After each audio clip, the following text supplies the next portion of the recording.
So, for today's explainer, we're doing something a little different. We're diving into a true story, shared by a student named Apurva, and it is one of the most unsettling accounts I've ever come across. I mean, just think about that for a second. Imagine you've moved to a new city, you're excited for this next chapter of your life, only to find out that the house next door has a resident that just shouldn't be there. All right, so let's set the scene.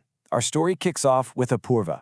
She's just moved to the city of Ranchi to go to college. She gets a room in the campus hostel, she's ready to go, and she has absolutely no idea what is waiting for her, literally right next door. She's in room 305, a corner room up on the third floor that she's sharing with her new roommate, Ritika. Now, the room itself is a little strange. There's no real ventilation, no windows you can open, no airflow. It's basically a sealed box. And that little detail is going to become very important later. And it's one view. It looks out onto an old abandoned house. Now, this wasn't just some regular empty house. Oh no, this place had a dark history. The local rumor mill said that the first family who built it died right after it was finished. Then, a second family bought it and died in an accident on their moving day. So for the last 10 years, the house has just been sitting there, completely sealed up, a monument to tragedy. For a little while, everything was totally normal. You know, college life, classes, making friends, the usual.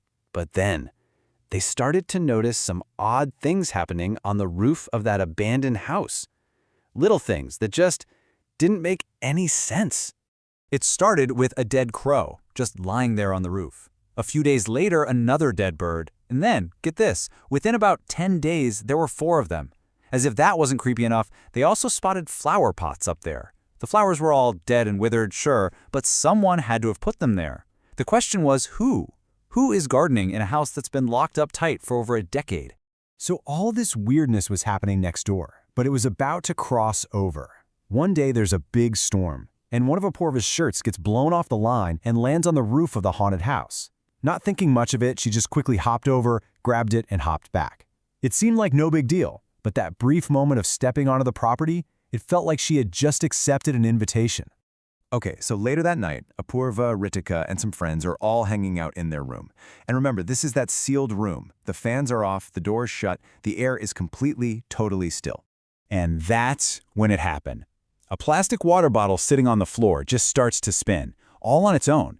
And we're not talking a little wobble. This thing spun with real force in one direction, stopped, and then started spinning in the other direction. There was absolutely no explanation for it. They're all freaking out, of course, so they grab their phones to try and record it. But check this out. The second a camera was pointed at the bottle, it would stop, dead still. They'd put the phone down, and it would start spinning again. It was like whatever was doing it knew they were watching. It was toying with them. After the bottle incident, the floodgates just burst open. The activity became a nightly event. They'd hear blood-curdling screams from the hallway, but when they opened the door, it was always empty. They'd get this sharp, insistent knocking, tack, tack, tack, on their door.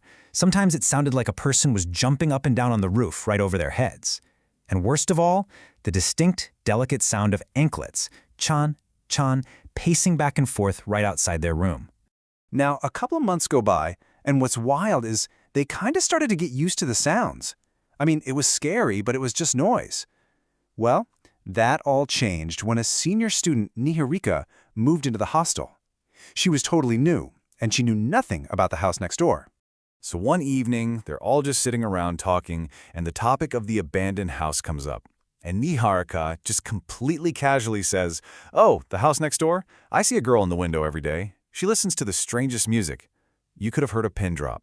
The room just went dead silent. Apurva and her friends just stare at her. They try to explain, "No, you don't understand. Nobody lives there. That house has been empty for a decade." But Niharika just laughed. She thought they were messing with her, playing a prank on the new girl. But she kept going, and she started describing the girl in these chillingly vivid details. She said the girl always looked messy, unkempt, like she hadn't bathed. She said the girl would just stand there in the window, staring out with this blank expression. And every single day, Niharika said she would hear the same weird, haunting music coming from that window. At this point, they realized she just wasn't going to believe them. So they took her downstairs, outside, and walked her right up to the front gate of the house, and they just pointed. The lock on the gate was rusted completely shut. You could tell at a glance that it hadn't been opened in years, maybe a decade. And in that one moment, you could just see the color drain from Niharika's face as the truth hit her.